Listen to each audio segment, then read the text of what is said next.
अस्सलाम वालेकुम जी। उम्मीद है आप सब खैरियत से होंगे, ठीक ठाक होंगे। अच्छा जी, आज आप लोगों का एक समझ लें एक तरह का लैब टेस्ट है, ठीक है जी। और जो कि आप लोगों ने करना है और अभी के अभी ही करना है, ठीक है। अ, जो टास्क है वो मैं अभी यहाँ पे डिटेल के साथ आपको समझा देता हूँ। GNS3 में आप ये लैब डायग्राम बनाएंगे और उसी के ऊपर जाहिर है फिर आपने इसकी इम्प्लीमेंटेशन करनी है। अगर तो आपके लैपटॉप के ऊपर जो अब तक की लैब टोपोलॉजीज हैं वो चलती रही हैं तो ये भी चल जाएगी। आज सुबह वाली क्लास में ऑलमोस्ट सारी क्लास ने ये लैब अटेम्प्ट की है और तो जाहिर है आप लोग भी अब ये इसको इम्प्लीमेंट करेंगे। इसमें अब है क्या वो मैं एक्सप्लेन कर देता हूँ आपको। जनाब ये दरमियान में कुछ हद तक तो आपको नजर भी आ रहा होगा, बाकी मैं इसको बता देता हूँ आपको। ये आपकी MPLS डोमेन या ये आपका सर्विस प्रोवाइडर कोर नेटवर्क जो है वो ये है, ठीक है। इसके तीन ब्रांचेस हैं एक ही कस्टमर के। कस्टमर को कोई भी नाम दिया जा सकता है, आप उसको कस्टमर ए कह लें, बी कह लें, आपकी मर्जी है। तो एक कस्टमर ए है जिसकी ब्रांचेस जो हैं वो तीन हैं। ये कस्टमर H1, ये कस्टमर H2, ये कस्टमर H3। दरमियान में आप देख सकते हैं प्रोवाइडर राउटर एक है और प्रोवाइडर एज राउटर यहाँ पे जो है वो तीन है। एक सीई और तीन प्रोवाइडर एज राउटर्स, ठीक है जी। सर्विस प्रोवाइडर कोर नेटवर्क दरमियान में आईपी एड्रेसिंग की स्कीम मैं बता देता हूं। यहां 1.0.0 वाला नेटवर्क होगा, आईपी आप जो मर्जी खुद असाइन करें। यहां पे जी 2.0.0.0 जो मर्जी आईपी दें स्कीम में से। यहां 3.0.0.0 वाले नेटवर्क के आईपी एड्रेस आप असाइन करेंगे। अच्छा, आप जो तीनों आपका जो कस्टमर ए है उसकी जो तीनों ब्रांचेस हैं उनके लिए ये PE to CE1, this is your CE1 customer H1, ये कस्टमर H2 और ये कस्टमर H3 राउटर आपका। यहां जो आईपी एड्रेसेस हैं वो 172.16.0.0/16 वाले नेटवर्क के हैं। जो आईपी एड्रेसेस यहां हैं इनका ताल्लुक 172.17.0.0/16 वाले नेटवर्क से है। और जो आईपी एड्रेसेस यहां असाइन होंगे इनका ताल्लुक 172.18.0.0/16 वाले नेटवर्क से ये आईपी बिलोंग करते हैं। तमाम राउटर्स के ऊपर लूप बैक एड्रेसेस मौजूद हैं और उसके लिए मैं ये बता देता हूं कि जो राउटर 1 है उसके लूप बैक का आईपी 11.11.11.11 होगा, ठीक है जी। जो भी राउटर 2 है वो 22 फिर 33 44, ठीक है। इनमें आप प्रोवाइडर H1 से अपनी गिनती शुरू कर सकते हैं। इससे मुझे कोई फर्क नहीं पड़ता कि आप किस राउटर को क्या लूप बैक का आईपी असाइन करते हैं, ठीक है जी। वो आपकी अपनी चॉइस भी हो सकती है, लेकिन इस पूरी नेटवर्क डायग्राम में गिनती की जाए तो 8 राउटर्स हैं, ठीक है जी। आप 11.11, 22 फिर 33 44 55 इस तरह से आप चल सकते हैं। अच्छा, अब ये एक एक्स्ट्रा लिंक यहाँ पे आपको नजर आ रहा है। हम आपकी जो ब्रांच है CE1 इसको इस कस्टमर का हेड ऑफिस या हेडक्वार्टर मान लेते हैं। बाकी दोनों ब्रांच नेटवर्क्स हैं, हेड ऑफिस या हेडक्वार्टर ये है CE1। कस्टमर ए है, ये उसका हेडक्वार्टर है, ठीक है जी। हेडक्वार्टर एक तरफ ISP के साथ कनेक्टेड है MPLS नेटवर्क पे, और इसी हेडक्वार्टर का एक और ISP के साथ, ISP सेम भी हो सकता है डिफरेंट भी हो सकता है, इंटरनेट के लिए इंटरनेट का जो कनेक्शन है, इंटरनेट की कनेक्टिविटी इस लिंक से हो रही है। ये मैंने एक राउटर जिसका नाम iNet दिया है। अगेन ये एक सर्विस प्रोवाइडर को रिप्रेजेंट कर रहा है। ये वही सर्विस प्रोवाइडर भी हो सकता है, उससे अलग भी हो सकता है। यहां पे वही पब्लिक आईपी का कॉन्सेप्ट है। 4.0.0.0/8 वाला नेटवर्क यहां पे है, 4.1.1.1, 4.1.1.2 ये इनके पब्लिक आईपी एड्रेसेस हैं। ये इनके पब्लिक आईपी एड्रेसेस हैं। और ये जो iNet है इसके लूप बैक का आईपी एड्रेस 8.8.8.8 ये मैंने लिख दिया है। ये आईपी आपको पता होगा कि ये गूगल का आईपी एड्रेस होता है, ठीक है जी। तो इट इज रिप्रेजेंटिंग इंटरनेट। अगर ये रीचेबल है तो हम कहेंगे आपका इंटरनेट जो है वो रीचेबल है। करना आपने क्या है, रिक्वायरमेंट क्या है वो मैं आपको बता देता हूं। आपकी जो तीनों ब्रांचेस हैं CE1, CE2, CE3, MPLS VPN use करते हुए इनकी loop back to loop back reachability होनी चाहिए, ठीक है जी। इनका लूप बैक एक दूसरे को पिंग करे, loop back to loop back reachability required है।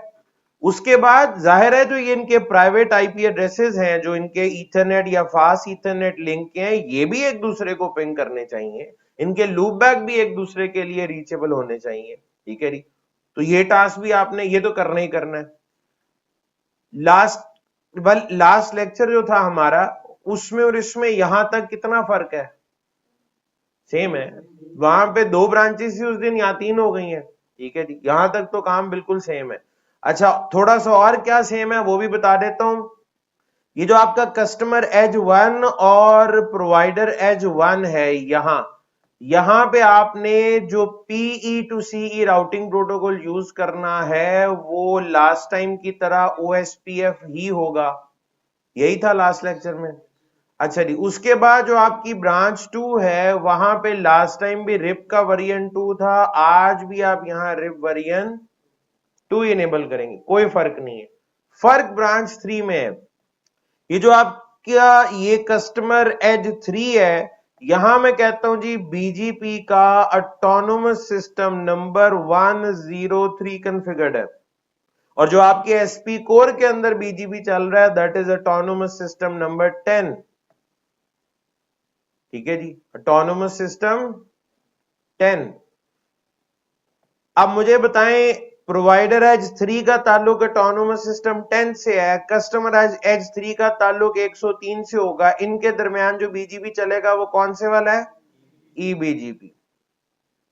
लास्ट से मैंने बताया था PE to CE routing protocol अगर BGP हो तो कौन सा स्टेप बच जाएगा आपका यहाँ पे, स्टेप नंबर 6। आपको म्यूचुअल रीडिस्ट्रीब्यूशन PE3 पे करवानी नहीं पड़ेगी, सिर्फ PE3 पे ये काम आपको करवाना नहीं पड़ेगा। प्रोवाइडर है, बाकियों पे तो कराना पड़ेगा ना, ठीक है जी, बाकियों पे तो करवाना पड़ेगा। ओके जी, तो मोबाइल फोन आप उठा लें।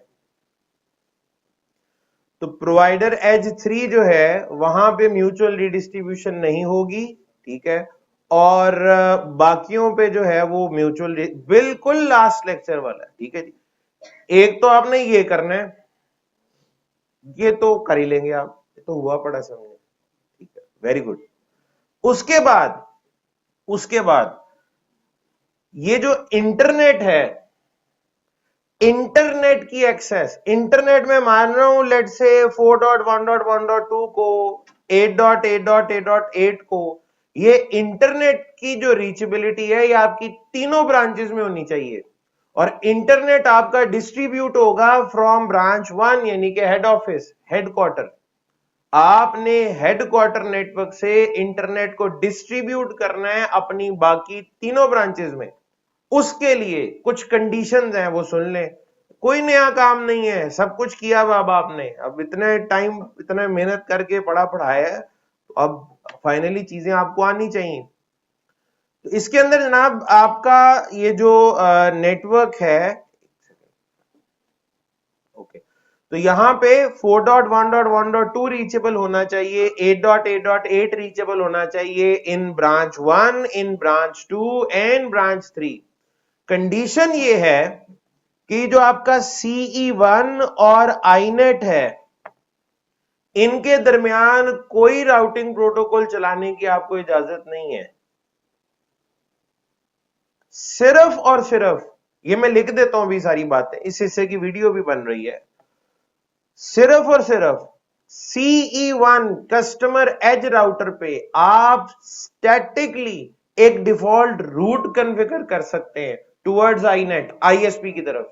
आईनेट किधर है, ये है, आईनेट की तरफ सिर्फ और सिर्फ क्या कर सकते हैं, एक डिफॉल्ट रूट कॉन्फ़िगर कर सकते हैं स्टैटिकली।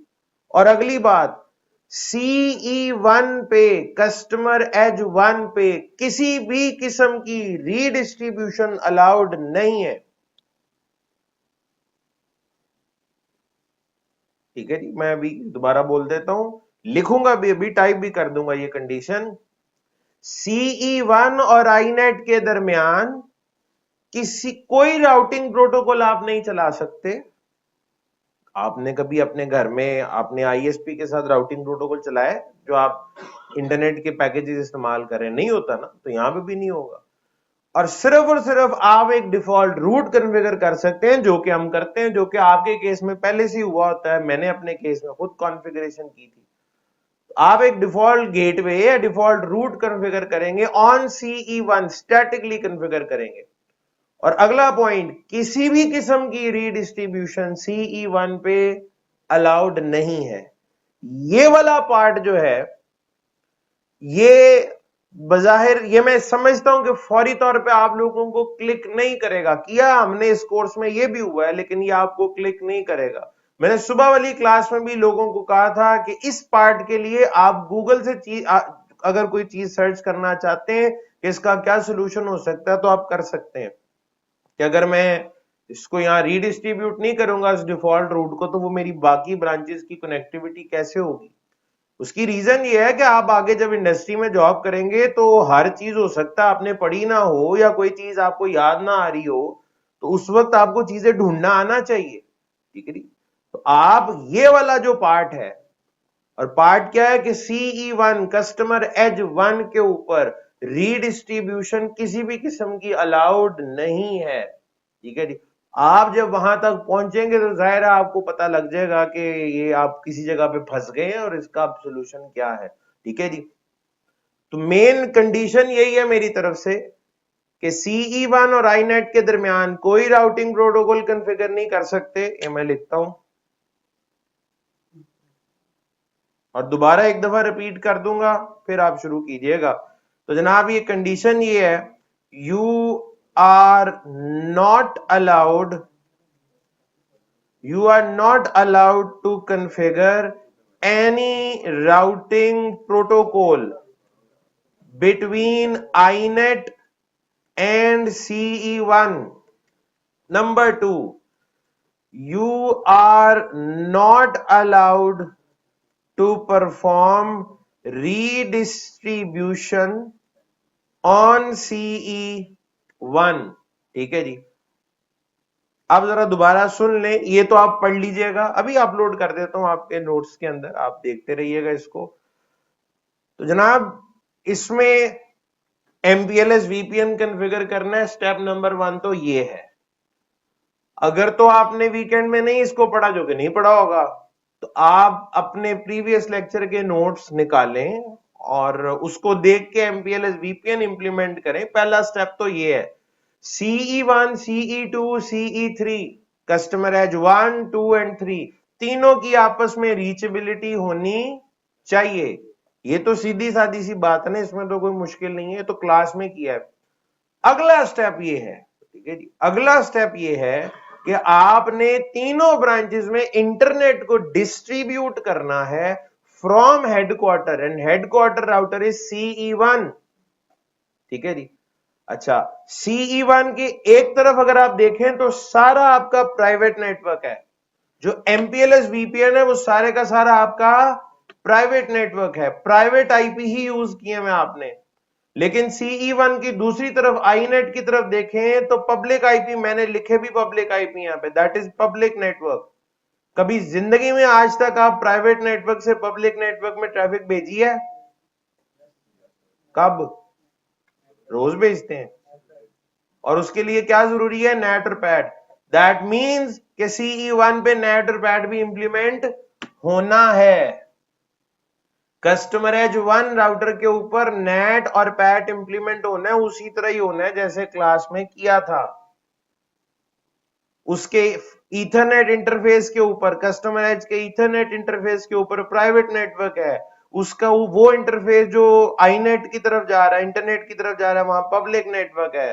तो प्राइवेट की पब्लिक पे ट्रांसलेशन की जाती है। नेट का क्या रोल होता है और पैट का क्या रोल होता है आप जानते हैं, ठीक है जी। आपके प्राइवेट नेटवर्क में एक यूजर है या बहुत सारे हैं? सीधी सीधी ब्रांचेस ही 3 है तो उनके यूजर तो ज्यादा ही है, ठीक है। तो पैट की जरूरत पड़ेगी कि नहीं पड़ेगी? पैट की जरूरत पड़ेगी, यानी कि नेट ओवरलोड की जरूरत आपको पड़ेगी। तो नेट और पैट इंप्लीमेंट होगा, ठीक है जी। एक तो ये बात है, ये मैंने वैसे बता दिया आपको।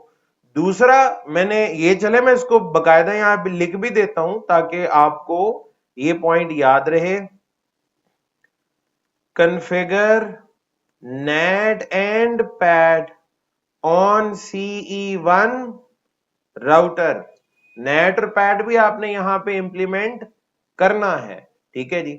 और उसके बाद एक चीज जिसका सॉल्यूशन या कोई हिंट मैं आप लोगों को अभी नहीं दे रहा, वो ये है कि आपने ये जो मैंने पहला टास्क लिखा है, किसी किस्म का राउटिंग प्रोटोकॉल आप आईनेट और CE1 के दरमियान नहीं चला सकते। CE1 पे आप एक डिफॉल्ट रूट स्टैटिकली कॉन्फ़िगर कर सकते हैं। ये भी मैं यहां लिख देता हूं, यू कैन कॉन्फ़िगर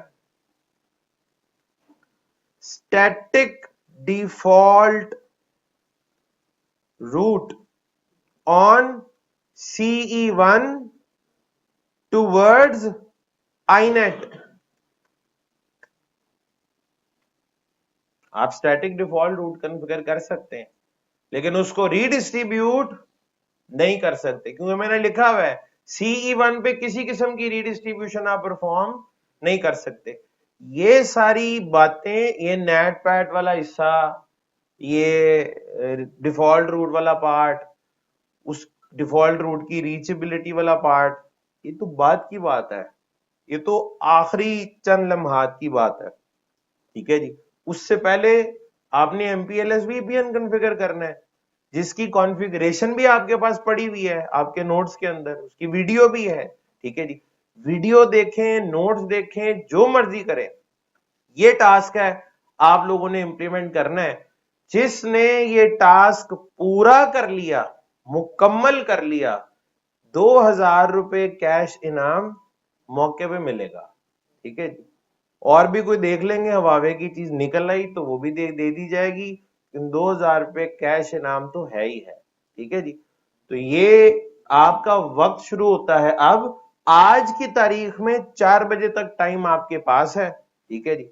लैपटॉप निकालें, अगर कोई लैपटॉप नहीं लाया हुआ तो आप अपने साथ कोई दूसरा बंदा जिसके पास लैपटॉप है उसके साथ मिलके इसको करें, ठीक है जी। तो आपका वक्त शुरू हो गया है, 4 बजे तक आपने इस लैब को कंप्लीट करना है, ठीक है जी। 4 बजे दोबारा आपसे बात होगी, मैं इसका सोल्यूशन, सिर्फ आखिरी पार्ट का सोल्यूशन आपके साथ डिस्कस करूंगा। MPLS VPN मैंने नहीं आपको बताना कि वो कैसे कॉन्फ़िगर होता है, वो आप खुद कॉन्फ़िगर करेंगे अकॉर्डिंग टू दिस डायग्राम, ठीक है जी। ये जो कंडीशंस हैं इनको देखने की बारी भी काफी बाद में आएगी, उससे पहले तो ये तस्वीर है और आपने सीधा सीधा MPLS VPN कॉन्फ़िगर करना है। PE1 और PE2 वाला पार्ट तो लास्ट लेक्चर में हुआ था, एक ही राउटर उसमें ऐड हुआ है ना, एक ब्रांच और ऐड हो गई है, वहां पे आपने EBGP कॉन्फ़िगर करना है, ठीक है जी। तो बाकी तो काम सीधा साधा ही है। तो पहले स्टेप में ये तो करें, उसके बाद फिर आप जो आखिरी टास्क मैंने दिया है कि इंटरनेट डिस्ट्रीब्यूट करना है इसी MPLS VPN नेटवर्क में, लेकिन हर ब्रांच का अलग अलग इंटरनेट नहीं होगा, इंटरनेट डिस्ट्रीब्यूट होगा इस नेटवर्क में फ्रॉम हेडक्वार्टर नेटवर्क, ठीक है जी। और वो ऊपर है, ठीक है। जनाब आगाज करें। किसका क्या नहीं बदलना पड़ेगा? कुछ भी नहीं करना पड़ेगा आपको, क्यों बदलना, बिल्कुल भी नहीं। ना ना ना, MPLS VPN point two point configure करें या मल्टी पॉइंट कॉन्फ़िगर करें, सब कुछ सेम। ये जो नोट्स है, ये जो टास्क है आपका, ये मैं आपके नोट्स में भी रख देता हूं और या भी ये डायग्राम ओपन रहेगी। सिर्फ आखिरी वाला पार्ट मैं समझाऊंगा आपको, ठीक है जी। वो जो कर लेगा उसके लिए तो इनाम है, ठीक है जी। अदरवाइज इसमें जो समझाने वाला काम है, हाँ अगर कहीं जरूरत पड़ी कोई किसी को तो हो सकता है वो जो ब्रांच 3 वाला नेटवर्क है वहां पे थोड़ी बहुत मैं आपको गाइडेंस दे दूं, अदरवाइज मैंने जो सोल्यूशन का हिस्सा डिस्कस करना है या जो मैंने जो बताना है वो आपका आखिरी वाला हिस्सा है, उसको भी आपने पहले खुद ढूंढना है, इंटरनेट से ढूंढने कि ये काम कैसे आप पूरा कर सकते हैं। ठीक है जी, उसके लिए पहले वहां तक पहुंचेंगे तो ही मेरा सवाल भी समझ आएगा कि मैं कहना क्या चाहता हूं। ठीक है जी, तो MPLS VPN एज पर दिस डायग्राम कॉन्फ़िगरेशन का आगाज आप कर सकते हैं जी। अगर कोई लैपटॉप नहीं लाया तो किसी ऐसे के साथ बैठे जिसके पास लैपटॉप है, ये लैब आप सब करेंगे आज।